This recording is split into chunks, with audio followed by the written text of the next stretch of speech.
Bab 1316 Li Wei. Nama, peternakan tingkat dewa penulis, lembut dalam senjata baja. Plus matikan mengatur ulang. Melihat orang lain yang bisa terbang, para tahanan hampir mati rasa, dan tentu saja mereka putus asa, dan tidak ada perlawanan sama sekali. Para tawanan tentu saja tidak tahu bahwa pengawas musim panas di sebelah Xia Ruofei sebenarnya bukanlah darah dan daging. Setelah Xia Qing mendapat izin dari Xia Ruofei, dia tampak dingin dan berkata, semua orang dibagi menjadi 5 kelompok. Bao Guijun, kalian berlima ditingkatkan menjadi ketua tim, masing-masing memimpin satu kelompok. Berbicara tentang ini, Xia Qing sedikit kecanduan, dan berkata, pemimpin tim terutama bertanggung jawab atas manajemen, dan poin dasar per hari 30% lebih banyak daripada rata-rata anggota tim. Xia Qing secara alami hanya berbicara bahasa Mandarin. Xia Ruofei melihatnya dan berkata kepada Manzila, Manzila, Anda bertanggung jawab atas terjemahan Xia Guan. Ya, Manzila tidak berani mengabaikannya, dan dengan cepat menerjemahkan kata-kata Xia Qing ke dalam bahasa Inggris. Meskipun ia tidak dapat berdiri dengan tangan dan kakinya, ia hanya dapat duduk di tanah, namun ia juga seorang kultivator yang berlatih 3 lapis gas. Suaranya penuh suara, dan lebih dari 100 orang dapat mendengarnya dengan jelas. Buruh gratis angkatan pertama seperti Bao Guijun terkejut dan gembira. Saya rasa tidak ada manfaatnya ketika saya pertama kali tertangkap. Mereka segera berkata dengan rasa terima kasih untuk pengawas musim panas. Saat ini, para tawanan hanya memperhatikan 5 orang termasuk Bao Guijun berdiri di taman obat. Bao Guijun dan yang lainnya berafiliasi dengan pasukan bayangan. Para petinggi MUT, seperti Manzila dan Boak, tidak mengenal mereka sama sekali. Para rekrutan di kamp pelatihan bahkan tidak tahu di mana kelima orang ini dikeramatkan. Itu adalah kepala kamp pelatihan, Melendo, dan beberapa instruktur di kamp pelatihan dan beberapa penjaga di kamp, yang agak terkesan. Melendo segera menyadari bahwa kali ini organisasi MUT dimusnahkan oleh para dewa oriental yang kuat, kebanyakan dari mereka dipimpin oleh Bao Guijun dan yang lainnya, dan dia secara tidak sadar mengungkapkan cahaya yang ganas. Bao Guijun dan yang lainnya juga merasakan pembunuhan yang dilakukan Melendo di tengah kerumunan. Mereka tanpa sadar mengecilkan leher mereka. Nama garang Melendo di organisasi MAUT juga sangat makmur. Kamp pelatihan MUT tidaklah biasa. Di kamp militer, calon tentara bayaran yang dilatih di sini kemungkinan besar tidak mendapat perlindungan hak asasi manusia. Merupakan praktik umum untuk melawan hukuman fisik. Bahkan ketika Melendo sedang dalam mood yang buruk, sangat umum untuk membunuh orang secara langsung. Secara khusus, semua tentara bayaran diharuskan menjalani pelatihan anti-interogasi.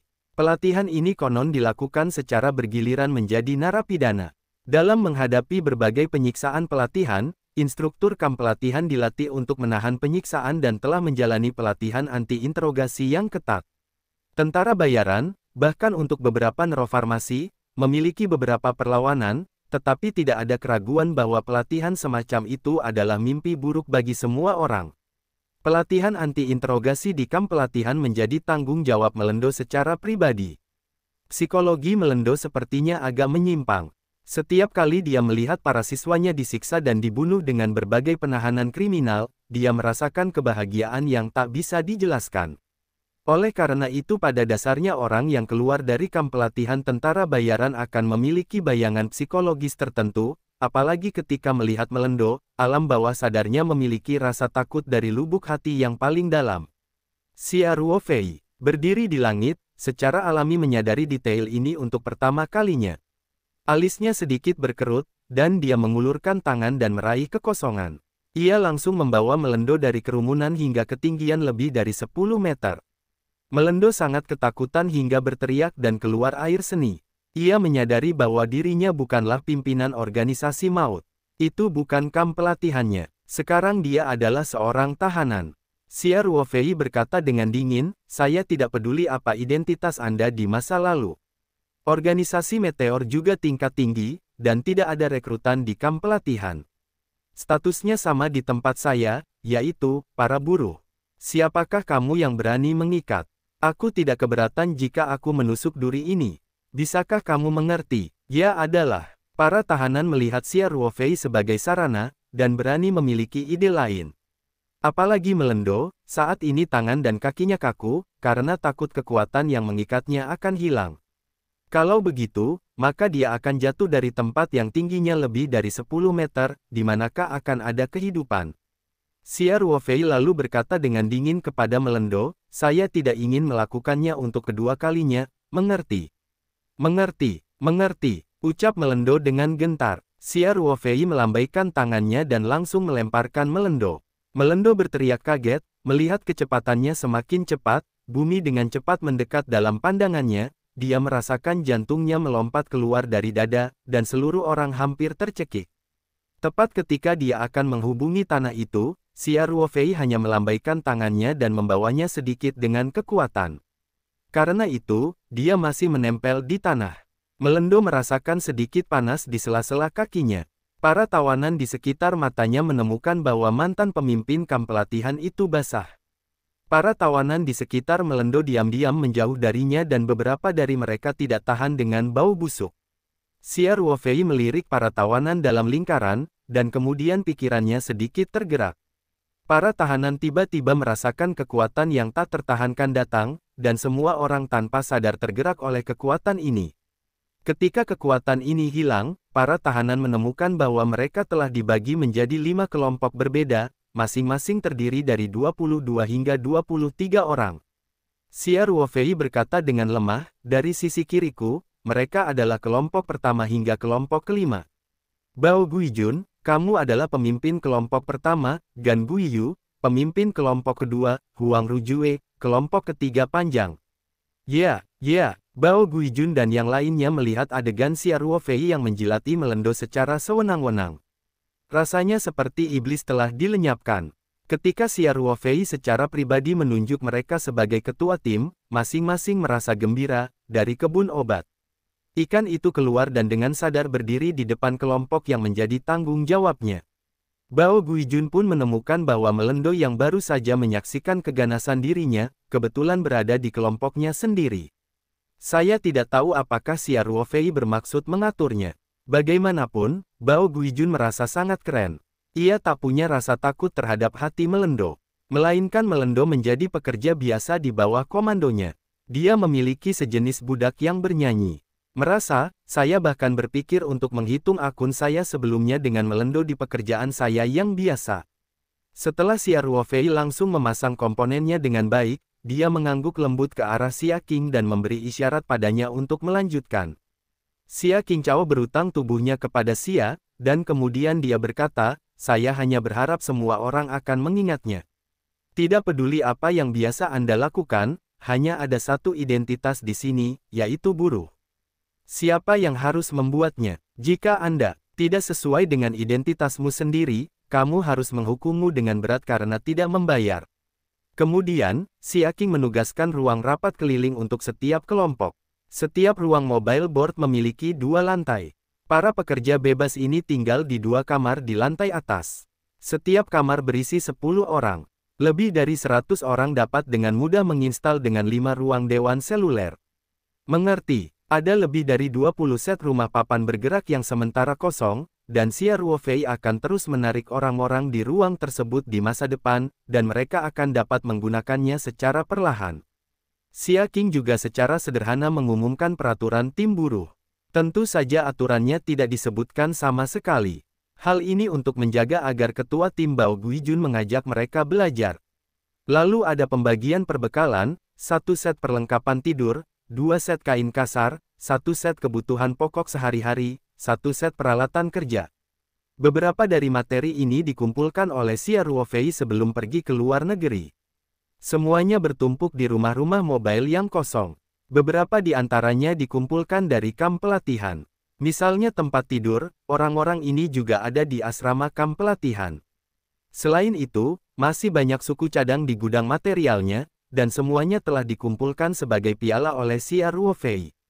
Sekarang mereka akan terus menggunakannya untuk digunakan. Bao Guijun dan yang lainnya memasuki peran tersebut dengan sangat cepat. Beberapa dari mereka bertanggung jawab untuk mendistribusikan pakaian, mendaftarkan daftar nama, dan yang lainnya menjaga ketertiban di samping. Bagian utama dari orang-orang ini terdiri dari calon tentara bayaran dari kamp pelatihan rahasia di kota Basocho. Mereka sendiri menerima pemerintahan yang dimiliterisasi. Ditambah dengan pencegahan Xia Ruofei dan Xia Qing, tidak ada yang berani mengacau.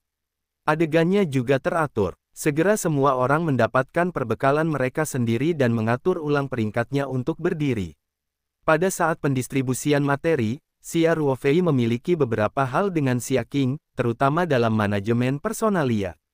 Misalnya, jumlah angkatan kerja saat ini sudah mencapai lebih dari 100 orang, dan tindak lanjutnya akan terus diperluas, sehingga perlu segera dibentuk manajemen bertingkat.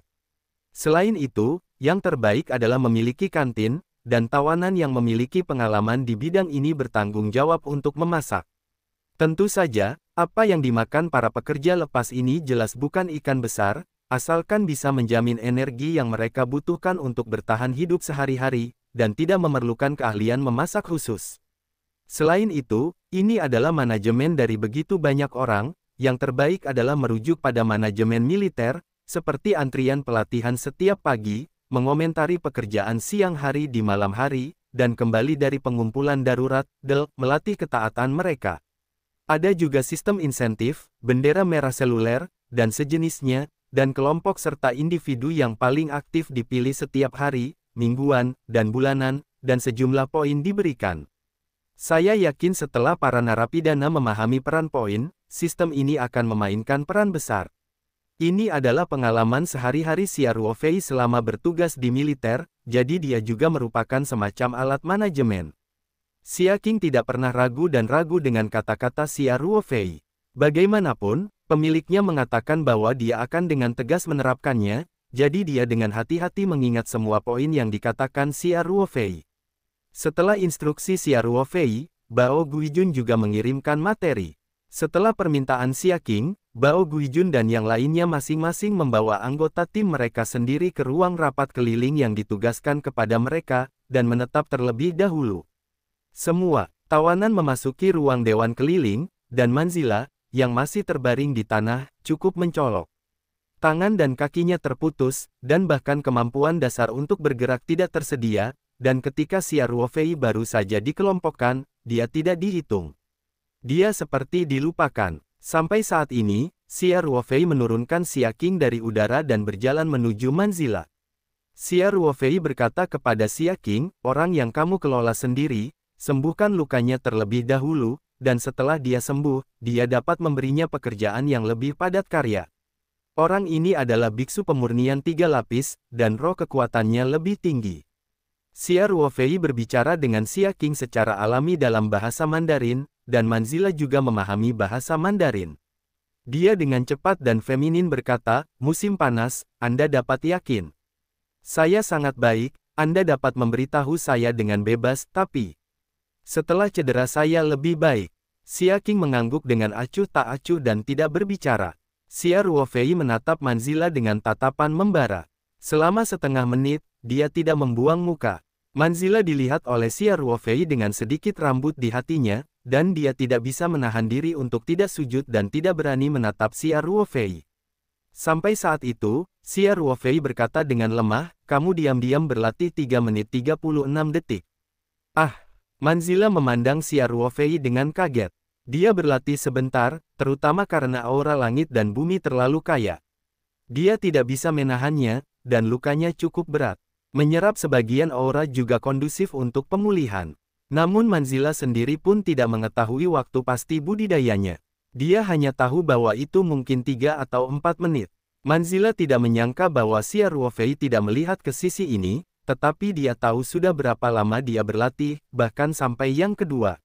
Xia Ruofei menatap mata Manzila dan berkata, saya adalah penguasa ruang ini. Aura di sini tidak bertambah atau menghabiskan 1 poin pun.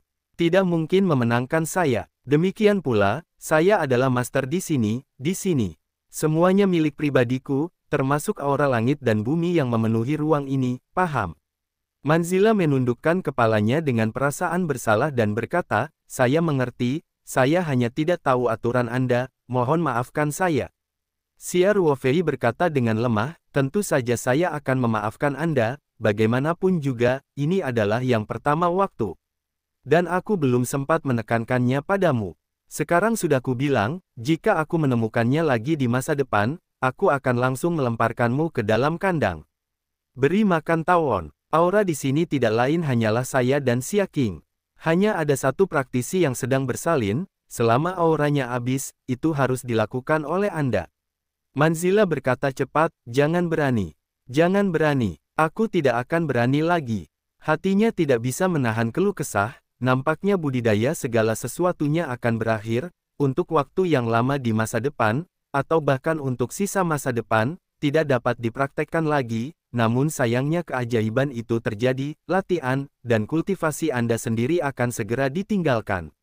Manzila sangat enggan, dia tentu tidak berani mengambil risiko budidaya rahasia, dan dia juga yakin dengan perkataan Xia Ruofei. Hanya saja Xia Ruofei sudah membuktikan kemampuannya dalam memantau perubahan aura setiap saat. Meskipun terdapat aura yang kuat di ruang spiritual ini, jika aura tersebut memakan terlalu banyak, hal itu juga akan merusak ruang tersebut.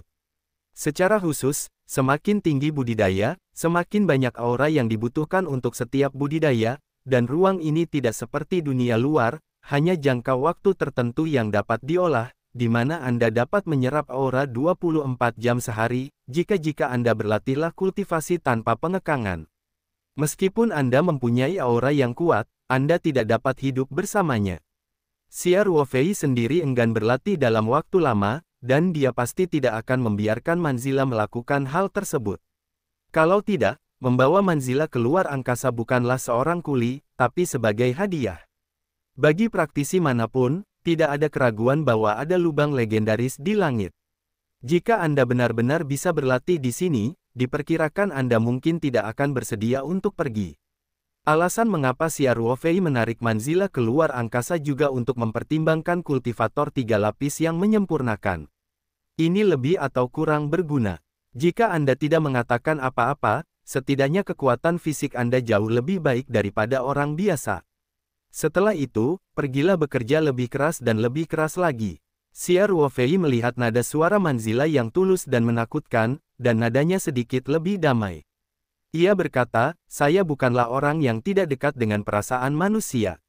Selama Anda berprestasi dalam pekerjaan Anda dapat mengizinkan Anda berlatih selama setengah jam setiap bulan. Tentu saja, ini mengharuskan Anda menukarkannya dengan poin kerja. Cara mendapatkan poin spesifiknya, Anda akan segera mengetahuinya. Petik 2. Ini adalah memberi tongkat dan memberikan kencan yang manis. Seringkali efek ini jauh lebih kuat daripada penerapan langsung rahmat. Benar saja, ketika Manzila mendengar ini, sepertinya itu seluruh orang telah menjadi hidup. Ini benar-benar bunga yang gelap. Di negeri dongeng semacam ini, saya berlatih selama setengah jam, dan puncak absolut dibudidayakan selama sebulan di dunia luar terdegradasi, tapi mungkin akan ada sedikit kemajuan. Manzila dengan cepat mengucapkan terima kasih dan berkata, terima kasih atas kemurahan hati Anda. Xia Ruofei mengangguk, dan menjangkau ke ruang kosong, kristal roh berisi batu terbang di ruang batu gua dan secara akurat jatuh ke telapak tangan Xia Ruofei. Dia berkata dengan lemah, selama Anda tidak terganggu, kinerja cukup baik, Anda tidak hanya dapat memiliki waktu budidaya tertentu, bahkan sumber daya budidaya seperti itu, saya juga dapat memberi hadiah kepada Anda. Ketika Manzila muncul di Linjing, dia sudah merasakan aura kaya yang tidak dapat dibuka. Tepatnya, seluruh bagian Linjing ini terdiri dari aura murni, hanya karena konsentrasinya terlalu besar, langsung dikompres menjadi padat. Nafas Manzila menjadi sangat mendesak. Dia menatap kristal itu, dan matanya tidak bisa bergerak. Sebelum menjadi Kaisar Arulei, ia juga mengembangkan teknik peri oriental yang misterius. Ia merasa itu sudah menjadi puncak hidupnya. Sekarang dia tahu bahwa dia adalah seekor katak di dasar sumur. Dia tidak tahu seberapa tinggi langit dan berapa luasnya, tebal. Bahkan jika dia masih memiliki sedikit keberuntungan di dalam hatinya, memikirkan apakah dia bisa menyelinap ke dalam kultivasi, sekarang keberuntungan dari kesedihan ini telah lama hilang. Di satu sisi, dia mengambil risiko besar dengan diam-diam menyerap sejumlah kecil aura, bagi Xia Ruofei, ada harapan bahwa budidaya yang didambakan akan dihargai. Selama pikirannya tidak rusak, dia tahu bagaimana memilih. Tuan, saya akan melakukan yang terbaik untuk melayani Anda. Manzila sangat bersemangat sehingga dia tidak bisa tidak melihat ke arah Xia Ruofei. Xia Ruofei mengangguk puas dan berkata, sikap ini tidak buruk. Setelah itu, pikirannya sedikit tergerak, dan pedang yang disimpan di dantian dipanggil dan dimainkan dengan santai. Saya melihat pedang terbang itu seperti ikan fleksibel yang berenang di ujung jari Xia Ruofei, dan kadang-kadang terbang mengelilingi tubuh Xia Ruofei, dan membuat pedang tajam hingga ekstrim. Xia Ruofei berkata sambil memainkan pedang terbang, lanjutkan. Ayo kita sembuhkan lukanya secepat. Mungkin, aku tidak punya orang yang santai di sini. Ketika Manzila melihat cahaya pedang yang ganas, dia tidak bisa menahan diri, gemetar. Dia juga membaca banyak buku kuno Tiongkok, dan tidak bisa menahan diri untuk tidak berteriak dalam hatinya, ini adalah pedang terbang legendaris yang membunuh ribuan mil jauhnya. Kekuatan pemiliknya benar-benar tak terduga. Saat ini, Manzila sudah sangat takut pada Xia Ruofei dari lubuk hatinya. Dia segera berkata, ya, Tuan. Namun yang memalukan adalah tangan dan kakinya patah. Rao adalah pemurnian 3 lapis, dan sulit untuk dipindahkan saat ini. Xia Ruofei memandang Manzila dan berkata kepada Xia Qing, panggil 2 orang untuk membawanya masuk dulu. Dia akan disembuhkan secepat mungkin. Oke, Tuan. Xia Qing menjawab. Selebihnya, Xia Qing secara alami akan mengaturnya. Xia Ruofei memiliki kendali mutlak atas segala sesuatu di ruang tersebut, jadi tidak ada rasa takut bahwa akan ada masalah di ruang lebih dari 100 orang yang tinggal di ruang tersebut. Faktanya, beberapa orang benar-benar ingin membuat kekacauan dan menghancurkan, dan tidak menggunakan Xia Ruofei untuk menembak secara pribadi. Xia Qing juga dapat memanggil kekuatan tak kasat mata dalam sekejap, untuk menekan orang-orang ini. Oleh karena itu, Xia Ruofei tidak tinggal di ruang itu terlalu lama, dan setelah menyerahkannya kepada Xia Qing, dia meninggalkan ruang itu dan kembali ke dunia luar.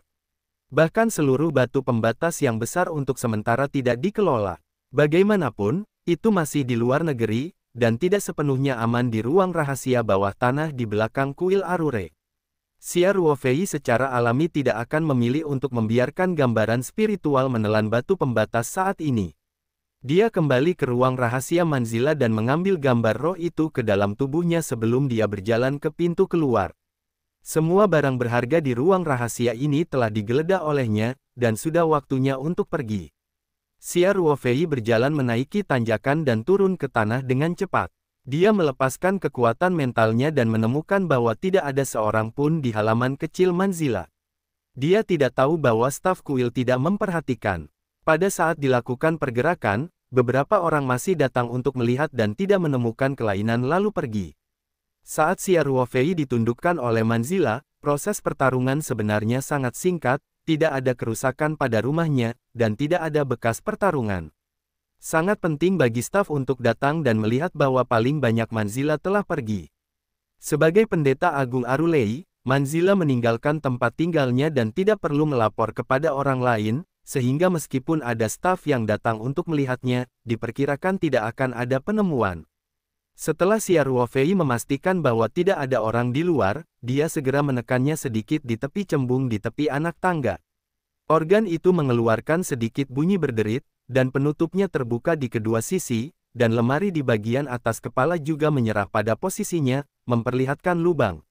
Xia Ruofei sekali lagi mengubah penampilannya menjadi penampilan mantan orang Asia Tenggara, lalu dia menyelinap keluar dan dengan cepat menarik patung batu itu untuk mengembalikan ruang rahasia ke bentuk aslinya.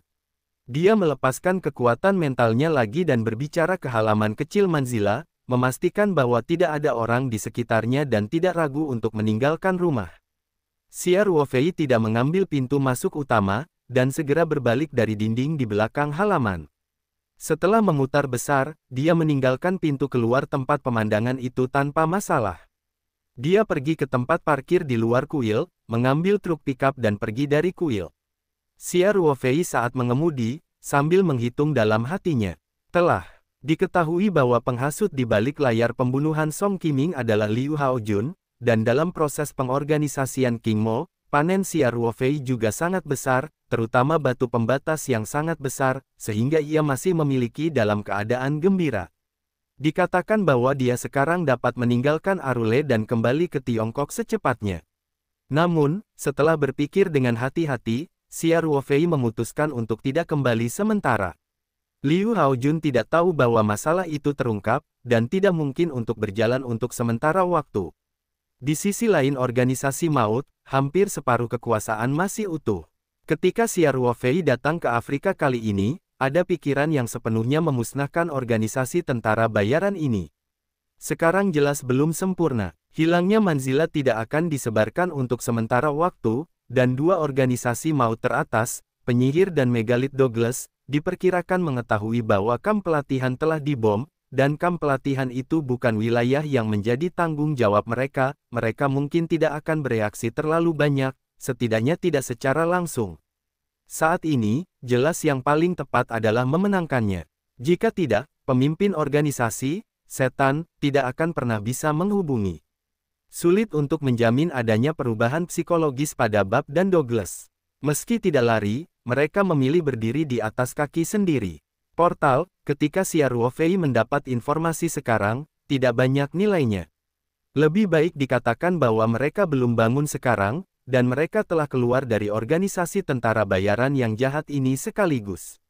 Tentu saja, Xia Ruofei punya alasan penting lain untuk mengambil keputusan ini. Artinya, meskipun dia menangkap 3 organisasi maut teratas dan juga memasukkan kamp pelatihan ke dalam pot, kelompok tentara bayaran dan regu bayangan pada dasarnya sudah lengkap, terutama regu bayangan. Terakhir kali dia pergi ke Tiongkok untuk menjalankan misinya gagal. Xia Ruofei tidak berani menjamin 100%, dan Bab akan terus mengirim orang ke masa lalu. Meskipun kemungkinan ini tidak tinggi, Xia Ruofei tidak dapat menggunakan keselamatan Song Qiming untuk bertaruh, karena jika kemungkinan kecil itu menjadi kenyataan, hal itu dapat menimbulkan konsekuensi yang tidak dapat diperbaiki. Kali ini keberuntungannya bagus. Dia bergegas kembali ke masa lalu dan menarik Song Qiming kembali dari gerbang hantu. Mungkinkah lain kali, apakah akan ada keberuntungan seperti itu? Bagaimana jika Song Qiming langsung dibunuh oleh si pembunuh? Bahkan jika Xia Ruofei memiliki kemampuan untuk melewati langit, dia tidak bisa menyelamatkannya. Oleh karena itu, bahaya tersembunyi harus dihilangkan sepenuhnya, dan dia dapat dengan aman kembali ke negara tersebut untuk mencari akun Liu. Dan tugas yang paling mendesak adalah mendapatkan tim bayangan. Grup tentara bayaran MOS dapat mengesampingkannya. Tim bayangan punya hari. Song Qiming memiliki potensi bahaya. Setelah mengambil keputusan, Xia Ruofei menginjak pedal gas, dan kecepatan truk pickup tiba-tiba berakselerasi sedikit, dan menuju daerah perbatasan Arulei dan Ethiopia. Seringkali, penyihir Basu tinggal di kota perbatasan Usuda, di sisi negara Arulei di Ethiopia. Negara bagian Arure terletak di jalur sempit antara Ethiopia dan Sudan. Perbatasan dengan Ethiopia sangat panjang dan membentang ratusan kilometer. Dengan perbatasan yang begitu panjang, kekuatan militer negara Arulei sangat lemah, sehingga pengelolaannya tentu saja sangat longgar. Xia Ruofei bermaksud untuk mencuri perbatasan antara kedua negara dalam posisi dekat dengan kota Usuda, dan menyelesaikan Basu sang penyihir dan kemudian menyelinap kembali ke negara bagian Arulei tanpa menyadarinya. Alasan Xia Ruofei tidak memilih terbang dari Arurai ke Ethiopia juga tercatat demi mengganggu pemandangan. Selama dia tinggal di Arure, terjadi pemboman berturut-turut di kota Basocho dan hilangnya pendeta agung. Saat berangkat ke Ethiopia, hilangnya Bab pun langsung terjadi. Mudah untuk dimasukkan ke dalam tersangka setelah penyelidikan. Peran penutup ini sangat mudah digunakan di musim panas. Ini bukanlah pilihan terakhir. Xia Ruofei tidak ingin identitas ini terungkap dengan mudah. Lagi pula, menjual identitas baru juga perlu. Negeri Arulei sempit di utara dan selatan, dan jaraknya sangat pendek. Xia Ruofei berkendara jauh ke timur, dan segera mendekati daerah perbatasan. Saat ini, langit berangsur-angsur menjadi gelap. Daerah ini merupakan hutan belantara yang luas. Semakin dekat ke perbatasan, semakin sulit untuk dilalui. Faktanya, kawasan ini jarang penduduknya, dan pada dasarnya tidak akan ada mobil yang lewat. Paling-paling akan ada mobil patroli militer yang lewat di sini, dan tentu saja jalan tersebut akan terbengkalai. Xia Ruofei menemukan ladang rumput dan mengemudikan truk pickup ke dalamnya. Kali ini, dia tidak menyembunyikan mobilnya, tetapi dengan terampil melepas plat nomor depan dan belakang, dan kemudian memikirkan seluruh mobil keluar angkasa. Perbatasan kedua negara semuanya dilengkapi dengan pos pemeriksaan. Xia Ruofei juga perlu menggunakan kendaraan di Ethiopia. Kalau tidak, ia akan berjalan dengan 2 kaki. Meskipun kekuatan fisik Xia Ruofei tidak menjadi masalah, itu terlalu merepotkan. Dia hanya mengambil truk pickup dengan ruang. Di kawasan perbatasan, pickup tua ini ada di mana-mana, dan kemungkinan besar polisi tidak akan berpatroli di jalan terpencil, meski tidak ada masalah plat nomor. Bahkan jika dia benar-benar bertemu polisi, Xia Ruofei tidak mampu meninggalkan mobilnya dan melarikan diri. Pokoknya nomor rangka, nomor mesin dan sejenisnya mobil ini sudah aus olehnya, dan tampilannya berubah tak bisa dikenali lagi. Setelah melaju ke kawasan hutan belantara, bahkan plat nomornya pun dilepas, sehingga meski benar-benar ditemukan mobil ini tidak akan dikaitkan dengan truk pickup dalam waktu singkat. Alasan mengapa dia tidak melakukan hal ini beberapa waktu lalu, terutama karena truk pickup tersebut memiliki bobot setidaknya beberapa ton, dan sering memakan ruang serta mengeluarkannya. Ia juga memiliki beban yang kecil pada kekuatan mentalnya, sehingga ia lebih memilih memarkir mobilnya jika tidak diperlukan.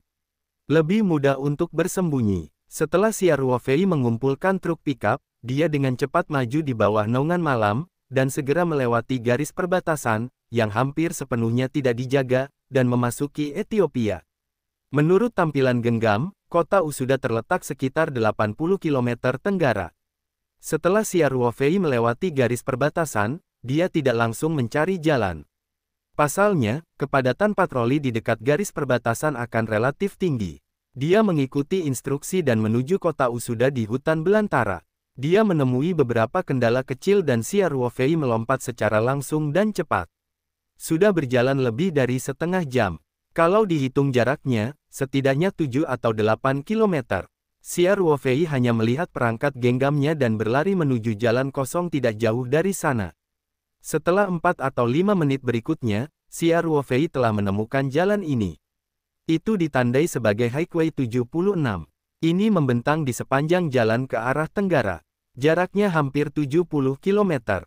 Ini adalah tujuan perjalanan Xia Ruofei. Kota Usuda. Kondisi jalan di sini sedikit lebih baik dibandingkan di Arure. Meski banyak tempat yang berlubang, setidaknya sebagian aspal yang tersingkap di luar masih terlihat. Xia Ruofei juga menemukan tempat tersembunyi dengan rumput liar yang tinggi di dekatnya. Dia pertama kali menjelajahinya dengan kekuatan mental dan memastikan bahwa tidak ada orang lain yang mengintip. Dia mengeluarkan truk pickup itu dari tempatnya lalu mengemudikannya. Dalam perjalanan menuju kota Usuda, Xia Ruofei juga lebih berhati-hati di sepanjang jalan, dan dia tidak ingin dihentikan oleh polisi patroli karena dia membuka mobil tanpa izin. Untungnya, penglihatan seorang kultivator secara inheren lebih kuat daripada orang kebanyakan. Bahkan di malam hari, dia bisa melihat jauh. Ditambah lagi dia memiliki kekuatan mental yang kuat, sehingga semuanya lancar. Ketika dibuka selama lebih dari 40 menit, Xia Ruofei benar-benar bertemu dengan mobil polisi yang melaju. Namun, kekuatan mentalnya sudah menemukan pihak lain sebelum mobil polisi keluar dari sudut gelap. Dia segera meninggalkan mobilnya ke sisi jalan yang rendah untuk menyembunyikannya. Setelah menghindari mobil polisi tersebut, Xia Ruofei berhasil melaju hingga ke pinggiran Usuda. Waktu saat ini sekitar jam 9 malam. Xia Ruofei juga menemukan tempat yang relatif tersembunyi. Setelah menggunakan penyelidikan mental untuk memastikan keselamatannya, dia langsung membawa mobilnya keluar angkasa, lalu berjalan di bahu dengan tas bahu. Pinggiran barat kota Usuda. Bangunan 2 lantai yang terlihat agak usang di luar, dan masih ada cahaya redup. Terdapat juga halaman kecil di luar bangunan kecil tersebut, namun ditumbuhi rumput liar dan terlihat sangat bobrok. Angin sepoi-sepoi bertiup, ilalang di halaman sedikit bergoyang, dan bayang-bayang di malam yang gelap memberikan perasaan suram yang tak bisa dijelaskan. Di lantai 2 gedung kecil itu, terdapat sebuah ruangan besar. Seorang pria Thailand kurus sedang duduk di depan meja dan bermain dengan banyak benda kecil. Orang Thailand itu berusia sekitar 40 tahun, dan sekarang telanjang, memperlihatkan tato aneh dan suram di tubuhnya. Tubuhnya sangat kurus, dan tulang rusuknya terlihat jelas, seolah-olah ditutupi lapisan kulit. Orang ini adalah pimpinan organisasi maut, penyanyi Thailand yang merupakan seorang penyanyi. Di wajah Bab, Ada yin samar yang tidak bisa dihidupkan. Sepasang mata ikan yang mati akan bergetar meski dilihat di siang hari. Saat ini, di atas meja di depan bab, ada piring perak. Piring perak itu ternyata adalah kerangka manusia dengan berbagai ukuran. Bab tampaknya menghargai seni, dengan lembut menggosok tulang-tulang ini, dan wajahnya puas. Lihat, tiba-tiba, bab itu membanting kepalanya dan melontarkan tatapan tajam ke mata seorang pria galak dan menyerbu halaman rumahnya. Saat berikutnya, sebelum menunggu bab berdiri, sesosok tubuh muda berdiri tegak dari jendela di lantai 2 dan berkata dengan sedikit keheningan, "Kamu yang pertama waspada." Itu adalah ketua tim bayangan. Wajar jika masyarakat yang datang dari pelosok negeri Arulei melintasi perbatasan. Xia Ruofei mengatakan itu bahasa Inggris, dan Bayu jelas bisa dimengerti. Saat mendengar kata pasukan bayangan, wajahnya tiba-tiba menjadi tegang. Basu memandang Xia Ruofei dan bertanya dalam bahasa Inggris yang blak-blakan, "Siapa kamu? Apakah dari dalam negeri? Mengapa tidak berbicara bahasa Thailand?" Kemunculan perubahan Xia Ruofei memiliki ciri khas masyarakat Asia Tenggara. Saat berada di kuil Arulei, dia juga mengedit nama Thailand, Sugugu. Manzila tidak memiliki keraguan pada awalnya. Ketika Basu melihat Xia Ruofei untuk pertama kalinya, gagasan yang muncul adalah, apakah penduduk setempat datang untuk menangkap saya? Ia juga melakukan hal besar di Thailand yang sangat mendambakan Afrika, sehingga ketika melihat wajah Asia Tenggara, hatinya juga ikut ragu. Mulut Xia Ruofei sedikit berkedut dan berkata, "Tuan penyihir, kamu ingin aku menjadi orang seperti apa?" Basu kedinginan sejenak, tidak lagi ragu-ragu, dan langsung mengangkat tangannya. Beberapa bayangan hitam terbang menuju Xia Ruofei. Dalam pandangan bab, tidak peduli siapa orangnya, tidak mungkin untuk melewati jendela dari lantai 2 di malam hari. Tidak mungkin untuk datang ke pintu. Karena dia musuh, bunuh dulu, selalu tidak ada yang salah. Xia Ruofei memandang bayangan gelap yang dia dekati dengan penuh minat. Ini adalah beberapa ular yang terjerat, dan mereka adalah ular hidup. Mereka masih berputar selama penerbangan. Lidah segitiga menghadap ke arah Xia Ruofei, terus-menerus menyuarakan surat itu. Ketika bab melihat bahwa Xia Ruofei tidak bersembunyi, hati juga diam-diam bahagia. Namun, adegan selanjutnya membuatnya tidak bisa membuka matanya. Ular-ular itu tidak bisa lagi bergerak maju ketika jaraknya masih 1 atau 20 cm dari Xia Ruofei. Sepertinya ada penghalang tak terlihat di depan Xia Ruofei. Kemudian, dia tidak melihat apa yang dimiliki Xia Ruofei, dan beberapa ular yang dia tembak bergetar sedikit, lalu jatuh ke tanah, tidak bergerak, tampaknya sudah mati. Bayu kaget dan marah, sekaligus tidak percaya pada tangan jahat dan terus menari. Bayangan hitam ditembakkan dari tangannya tanpa gangguan. Tujuannya tentu saja adalah Xia Ruofei. Di antara bayangan hitam ini terdapat ular berbisa dingin, serta kecoa dan berbagai serangga beracun yang bahkan Xia Ruofei tidak dapat sebutkan namanya. Penampilan Xia Ruofei tidak berubah sama sekali, dan dengan ketertarikan yang kuat, berdiri diam di tempat yang sama, berkata dalam mulut, "Basi, begitu banyak cacing ular, di mana kamu bersembunyi? Kulihat kamu tidak mengenakan pakaian di tubuh bagian atas. Bukankah itu tersembunyi di selangkangan?" Cacing ular dan semut ini juga tidak bisa mendekati Xia Ruofei. Tubuhnya sepertinya memiliki penutup pelindung yang tidak terlihat. Cacing beracun ini melilit penutup pelindung. Sepertinya kecoa terbentuk, dan Xia Ruofei terbungkus seluruhnya. Terserah. Basu melihat bahwa racun ular berbisa yang mereka hasilkan untuk sementara tidak dapat saling membantu, dan mereka tidak bisa menahan cemberut. Dia mengedipkan matanya seolah sedang terlibat dalam pergulatan ideologis yang sengit. Pada akhirnya, bab tersebut akhirnya mendapatkan hati, dan mulai membaca segala macam suku kata yang aneh. Akhirnya, dia membantingkan darah ke atas boneka kain di atas meja, diikuti dengan lambaian tangannya. Boneka kain itu awalnya diletakkan di sudut meja, dan tidak mencolok. Namun, ketika darah bab disemprotkan ke atasnya, boneka kain itu tiba-tiba mengeluarkan sinar ekstasi, dan boneka kain putih itu berlumuran darah, yang sangat menakutkan di bawah latar belakang neon. Kemudian, mata boneka kain itu tiba-tiba menjadi hijau, dan jeritan seperti setan terdengar di mulutnya, dan kemudian kain putih berlumuran darah di lapisan luarnya runtuh, memperlihatkan daging dan darah merah dan putih. Kelompok daging dan darah ini secepat kilat, dan menukik ke arah Xia Ruofei. Xia Ruofei, yang masih memiliki hati yang mempesona, tiba-tiba kedinginan ketika bonekanya diganti.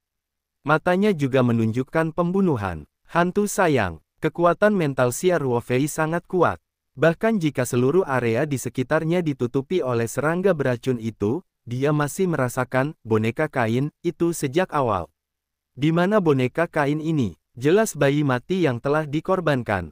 Dan dilihat dari penampilannya, kemungkinan besar jika tidak ada ibu akan dibunuh, lalu menggunakan cara rahasia untuk berkorban. Sialan, Xia Ruofei melontarkan 3 kata di mulutnya. Saat berikutnya, tubuh Xia Ruofei bersinar, dan racun ular berbisa di sekitarnya terbang keluar dan menghantam dinding sekitarnya, meninggalkan bekas keterkejutan yang berdarah.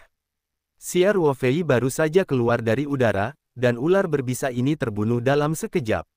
Pada saat ini, bayi hantu juga telah memukul Xia Ruofei di depannya, mata hijaunya menatap Xia Ruofei, dan mulut yang terbuka masih dapat melihat beberapa gigi sulung. Ketika Xia Ruofei mewariskan buku-buku tentang dunia kultivasi peninggalan Yupei, ia pernah melihat anekdot keturunan Xinjiang Selatan. Padahal, keturunan Asia Tenggara dan China bagian selatan satu jalur, banyak yang menganutnya. Caranya juga sangat mirip. Dalam buku yang dibaca Xia Ruofei, tercatat bahwa beberapa pendeta berkepala hitam mengorbankan hantu. Para penghulu yang jahat ini sering mencari wanita hamil yang akan melahirkan, membunuhnya dengan cara yang kejam hingga menyebabkan satu mayat. Konsekuensi hidup. Dengan cara ini, perempuan hamil menderita penyiksaan yang tidak manusiawi sebelum kematiannya, dengan banyak keluhan, dan janin akan segera lahir, namun kehilangan nyawa di saat-saat terakhir, juga sebal. Kemarahan keduanya pada akhirnya akan terpusat pada janin. Kepala sekolah berkulit hitam mulai menggunakan metode rahasia untuk memahat janin dan menjadikannya hantu yang sangat kesal. Janin yang dijadikan bayi hantu tidak akan terus tumbuh, melainkan akan terus tumbuh seperti rambut dan gigi. Ketika Xia Ruofei melihat gigi di mulut hantu ini, dia tahu bahwa ini bukanlah waktu yang singkat untuk dikorbankan. Head up hitam yang jahat ini secara alami adalah suatu keharusan bagi semua orang. Xia Ruofei masih memiliki sedikit kerja keras untuk membawa bab keluar angkasa, tetapi setelah melihat hantu itu, dia berubah pikiran. Dia telah membunuh orang-orang Palestina. Dan meskipun tidak ada hantu, Xia Ruofei juga sangat muak dengan bab. Kepala hitam ini menyembunyikan ular berbisa di mana-mana, bahkan ada yang bersembunyi di dalamnya. Saya benar-benar ingin membawanya keluar angkasa. Bagaimana jika benda menjijikkan itu dibawa masuk? Meskipun kendali mutlak Xia Ruofei atas ruang angkasa, bahkan jika ia datang dengan beberapa ular, ia dapat dibuang tepat waktu, tetapi perasaan itu menjijikkan. Setelah kemunculan bayi hantu, Xia Ruofei tidak meninggalkan pemikiran tentang kehidupan. Orang yang sangat jahat, membiarkan dia hidup sebentar lagi adalah kejahatan. Menghadapi bayi hantu dengan suara kehampaan ini, Xia Ruofei tak segan-segan langsung mengorbankan Biou Xianjian yang selama ini disimpan di Dantian. Jiang Wang, seperti seekor naga, biasanya bergerak bola-balik. Kedipan mata telah terpotong-potong melawan hantu. Setelah menerbangkan pedang kembali ke Xia Ruofei, tidak ada bekas darah di sana. Itu masih murni dan tanpa cacat. Dan bayi hantu itu melakukan ledakan yang kuat, dan kemudian langsung terbelah menjadi lebih dari selusin. Kemudian, dengan keras, tubuh bayi hantu itu meledak. Xia Ruofei tiba-tiba mengangkat penutup pelindung tak terlihat di sekelilingnya. Daging dan darah yang berkibar dan darah hitam dengan bau yang menyengat, bahkan sudut pakaian Xia Ruofei tidak bersentuhan, langsung memenuhi ruangan hingga penuh. Apalagi darah hitam pada bayi hantu itu, jika bersentuhan dengan furnitur dan lantai, malah mengeluarkan suara mendesis, dan langsung mengikis benda-benda tersebut hingga menjadi potongan besar. Xia Ruofei tidak merasa terkejut, karena dia tahu bahwa para jenderal berkepala hitam akan menggunakan banyak racun ketika mereka mengorbankan hantu. Hantu setelah pengorbanan selesai sebenarnya adalah kumpulan yang sangat beracun, yang mudah terkontaminasi oleh orang biasa. Sedikit yang akan dibunuh dengan kejam. Meski bayi hantu ini seperti bayi, namun Xia Ruofei tidak ragu-ragu karenanya, karena ia tahu betul bahwa bayi tersebut telah meninggal sebelum ia meninggalkan ibunya. Sekarang hanya seorang kepala suku kulit hitam yang jahat. Memurnikan dengan cara ini, nyatanya, tidak ada kehidupan. Bahkan jika hantu ini memiliki kesadarannya sendiri, Xia Ruofei percaya bahwa ia pasti tidak ingin menderita seperti ini, membunuhnya sepenuhnya, tetapi itu akan membuatnya lega. Setelah memecahkan bayi hantu itu, kaki Xia Ruofei terbanting ke tanah, dan bentuk tubuhnya seperti sambaran petir ke arah Bab. Basu tidak menyangka bukan hanya bisa ularnya yang tidak berpengaruh, bahkan bayi hantu yang dia gunakan sebagai kartu pun tidak melukai pihak lain. Saat ini, hatinya sudah sedikit panik. Melihat Xia Ruofei yang pembunuh, Basuo mengangkat tangannya dan bergegas ke Xia Ruofei untuk mengirimkan kabut kuning. Xia Ruofei menyanyikan suara dingin, mesin terbang. Dia melambaikan tangannya, dan asap dari kelompok itu menghilang tanpa jejak, dan kecepatannya tidak berkurang sama sekali. Dia sudah sampai ke Bab dalam sekejap mata. Xia Ruofei tidak memiliki omong kosong tambahan, dan secara langsung melepaskan semangat keagungan yang tak tertandingi, dan menghancurkan masa lalu menuju Bab. Dibandingkan dengan Merendo dan Boak, Bayu nampaknya sedikit lebih kuat. Masih ada beberapa pemberontakan naluriah melawan serangan mental. Namun, Xia Ruofei dan bahkan praktisi sejati Manzila dapat menggunakan roh untuk menghancurkan, di hadapan kepala hitam yang hanya menyentuh sedikit bulu, bagaimana mungkin mereka tidak mendapatkannya. Dia hanya sedikit meningkatkan perbedaan kekuatan mental, dan perlawanan naluriah Bab itu seperti kehancuran.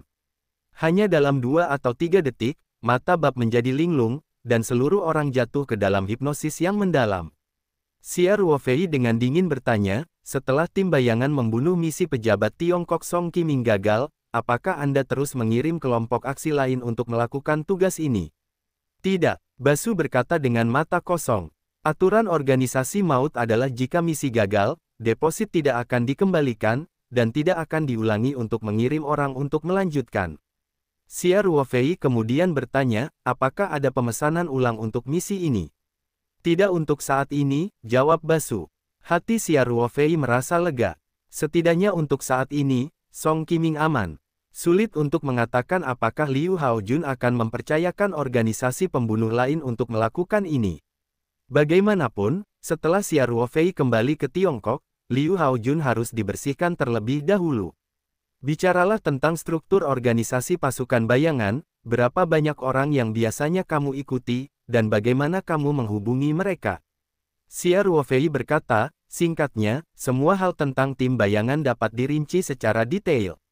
Ya, kata si Bab. Kemudian dia tidak ragu-ragu untuk berbicara, dan rahasia tim bayangan gelap maut seperti tabung bambu, dan mereka mengatakannya tanpa syarat. Menurut pengakuan Bab, Shadow Squad berjumlah hampir 100 orang dan dapat membentuk sekitar 20 tim aksi dalam waktu bersamaan. Tentu saja anggota kelompok aksi ini belum sepenuhnya tetap. Tugas-tugas tersebut mungkin relatif tetap di masa damai, sehingga tugas tersebut akan lebih bersifat diam-diam, dan bergantung pada kebutuhan tugas-tugas tertentu, personel akan sering disesuaikan. Misalnya terakhir kali saya pergi ke China untuk melakukan tugas membunuh Song Qiming, Bayu secara khusus memilih pemain dari Asia Timur.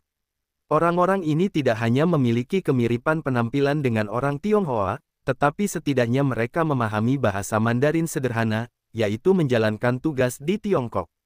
Alam sangat membantu. Selain itu, karena sifat khusus dari pekerjaan ini, anggota tim bayangan tersebar, tentunya sebagian besar berada di Afrika, dan baru setelah menerima tugas barulah mereka akan berangkat ke beberapa benua lain. Dan di antara anggota tim bayangan, selain skuad yang relatif tetap dan orang-orang yang melakukan tugas bersama, banyak orang yang tidak saling mengenal, apalagi kontak sehari-hari. Sebagai pimpinan tim Shadows, Bayu tentu saja mengetahui situasi masing-masing anggota tim dan dapat menghubungi mereka untuk pertama kalinya. Xia Ruofei mendengarkan pengakuan Bab, dan sedikit mengernyit. Semua pembunuh ini tersebar di luar, dan terlalu sulit untuk ingin memainkan semuanya. Meskipun Xia Ruofei juga bisa mendapatkan daftar spesifik dari sisi Baba dan tempat tersembunyi mereka, tetapi hampir 100 orang, hampir semua orang di kota berbeda, negara berbeda, Xia Ruofei jika Anda mengetahuinya satu persatu, ambillah waktu yang terbuang bukan hanya 1 atau 2 hari. Setelah beberapa saat mengumbar, Xia Ruofei bertanya, Ba, bisakah Anda berkonsentrasi pada semua anggota tim bayangan di kota Usuda? Jika ada keadaan darurat,